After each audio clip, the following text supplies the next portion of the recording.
And so ayun mga idol, maulan ngayon dito sa bayan namin dahil may bagyo. Pero baliwala yan dahil may paparating akong mainit na bisita galing pa ng Pampanga. Ito siya. Hello sir and hello ma'am. Ayan, hindi nakita ang camera. Malikot ako mag-video, pasensya na kayo. At dahil meron tayong bisita, syempre naghanda tayo ng kaunting pangmalakasan na handa para sa mga espesyal na tao kagaya nila. Ayan, sarap niyan. Ayan pa, ulitin mo. Sarapay. Yan po ang mga hinanda namin sa kanila. Special sang ginyangan, bayoko, and secret. At ayun na nga, makatapos magpahinga ni sir, ay nangakit na siya magsabong dito sa sabungan ng ginyangan para makita niya mga manok dito.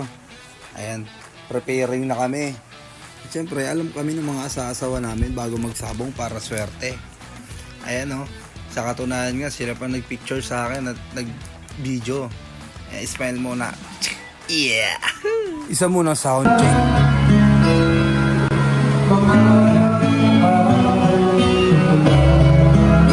O ayan, narinig nyo naman kung gaano kaganda ang himig. Kaya sabi ko, tara sir, at lalong hindi titila yung ulan na yan, hindi tayo makakapagsabong. O ayan, sakay. O tika, sabi ni sir, nasa bang heater dito at malamig? Ay, aircon pala.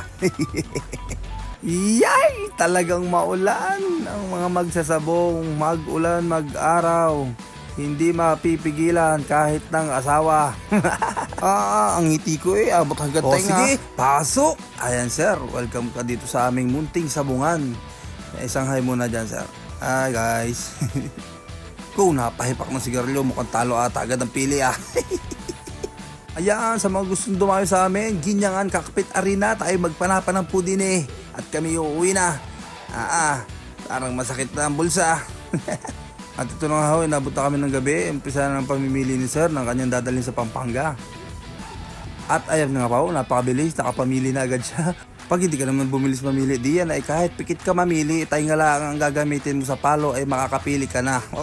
Bak. Aalis na po sila. Dalahin na yan. Tadang! Ang pasalamat ko din naman sa mga red billed team ito at kahit na gabi ay naandito sila para tulungan ako magdala ng mga manok na yan. Siyempre, hindi mawawala ng barik kaya sila ay nagtatsaga. Huwag kayong mag-alala, hindi ko kayo papauwiin hanggat hindi kayo duling. Ay pag ako ang kinaharap nyo sa barik, ay kung kayo nag-aalaga na laang ng manok bago sa ay nagbibinta, di kayo pagkakapira. At ito na nga ho, huling masisilayan ko, ang box ang aking mga manok. Diyan, bye-bye sir, ingat ka.